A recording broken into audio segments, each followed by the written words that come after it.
So I want to talk about um, the issue of jealousy and disobedience. Okay, so I know y'all like, what the heck, jealousy and disobedience? That don't even go together. It kind of really does. Um, Jealousy, first of all, is a spirit, okay? It is a spirit. It is a spirit. It is a spirit. And it results from sometimes from being hurt yourself, um, coming across other people who were jealous of you, and sometimes you don't know how to place that anger, how to place those things, or that unforgiveness settles in. So now you have to take vengeance upon everybody. I was in that whole thing of, okay, if you do this to me, I'm a vengeful person. But I have to remember, and this is what humbled me, was that vengeance is mine, said the Lord. That's what it says in the Bible, literally. So for you to take it upon yourself to get back at somebody who is clapping back at you, being mean and being jealous, you're actually following in disobedience. You're literally going in disobedience.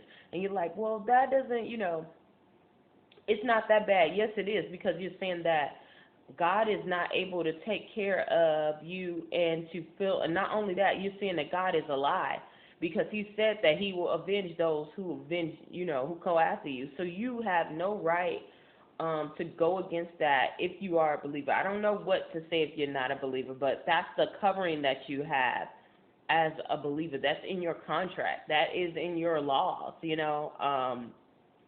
period. If you follow his laws and you follow his precepts, he has to cover you. That's the guarantee. That's the guarantee of being a believer. Not only that, it shows your faithfulness.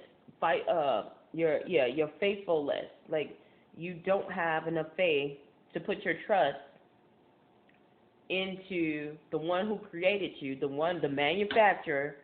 And if you guys haven't looked at my video on the manufacturer, please look at it. It will help you a lot. It always helps me a lot too. Um, yeah, and I referenced a lot of those because of what my pastor was saying before that about the manufacturer. But yeah, definitely look at that video. But yeah, it shows your faithfulness, because if you know that God never lies, you're gonna, or if say for instance, you bought this car and you have a warranty on it, right? And the car breaks down. You pay for this warranty. You trust that if this car malfunctions or breaks down, you're going to have safety in knowing that the manufacturer is going to be able to replace it, and you're going to have this coverage because of the warranty that you paid. So you have coverage from all the other damages or the things that come against you. That is the same thing that we deal with, that we have with our contract, which is our covenant with God, and the contract, which is the Bible. It tells us our outlaws, our laws. It outlines our laws and the things that we are not supposed to do. So that is the policy. That's just like a warranty. People always say, I don't deal with contracts. No, contracts, you need contracts, okay? Because some people don't believe in living ethically. I did not believe that. That's another thing I did not believe. I just so naive, thinking that everybody, deals with the up and up. They're very honest. Some people are not. Most people are not, especially when they come across hard times. You can see some people fall short. Not to say that all, not to say that most, just saying a lot. So, yeah. What else?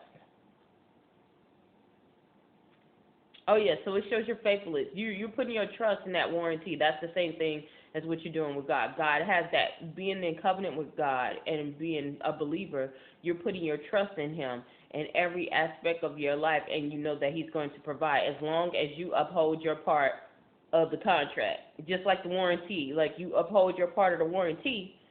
If something messed up and it's not on your fault, then they're legally obligated to do that. That's exactly what our covenant is with God. So, but when we don't do that, and say for instance that now say for instance that the warranty, you got this car and it malfunctions, and the warranty is supposed to cover what you are putting a car in for, and they say, okay, well, we'll do this, but we're not going to honor our part, so you have to pay this. You're going to have a little resentment. You're going to say, no, how is this? How is this possible? Blah, blah, blah, woo, woo, woo.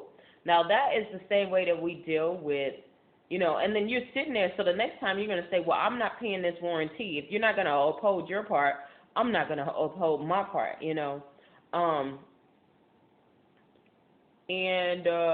that can throw up some bad flags and some resentment, and you're more hesitant to go to that part. That's the same thing as somebody being hurt or going through that whole process of being attacked by someone. They're like, okay, well, they've done this before.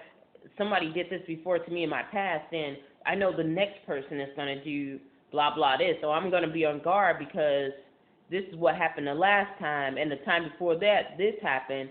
So they're not open to receiving another person for a relationship or something like that. So that's when you'll see that unforgiveness from the previous relationship, and they'll bring it back to the next relationship, which brings a hindrance because it turns into jealousy. Say for instance, a guy was married to a woman and she cheated on him. She was very outlandish. They divorced. She dragged him through the mud, even though he was honest and trying to work it out. She still didn't want to have anything to do with him. He tried to, move on with his life. He goes into another relationship, finds another woman that acts the same way as his other wife. She does the exact same thing. She leaves him. He goes to someone else. Now this woman is very stable. She's very kind to him, but he can't get it out of his head that she's not like the other ones that he's been around. So now he's telling her she can't dress a certain way, she can't look a certain way, she can't put makeup on, she can't go out, she can't look at men, and men can't look at her, which she doesn't have any control over. These are the things that you're going to see pop up, and it's because of, and that's stemming from what? Unforgiveness. So that's what I wanted to talk about. That's what I wanted to explain. Those are the illustrations that I had dealing with that. And it was also a testimony for my life because I don't want to, let me say this, I believe in God, and I believe that Jesus Christ is Lord. I do not want anyone to believe just because of the things that I went through dealing with witches, warlocks, wizards. I do not want anyone to think that they should not go and find a church home that is stable and biblically sound. That is so against what I'm saying. What I'm saying is that you have to be diligent and vigilant as to where you set your foot into. All atmospheres that look like it's of God is not of God. And that's what I had to learn. I had to learn that very much the hard way. And I think that God allowed it because it strengthened me. Not only that, it strengthened me in so many different ways. Another thing was that just because something is biblical, don't stay in a toxic atmosphere just because they're doing most of the things right. I also was in, the reason why I left one church and went to another, and it wasn't, a lot of witchcraft or whatever, was because this church was biblically sound. However, there was a lot of jealousy as far as growth. There was nowhere that I could grow. There was nowhere that I could show off the gifts and talents that God had bestowed on me, that I learned in that atmosphere, to be a representation, to let my light shine. So, and God doesn't want you to be in a place where you feel captive or feel like a hostage.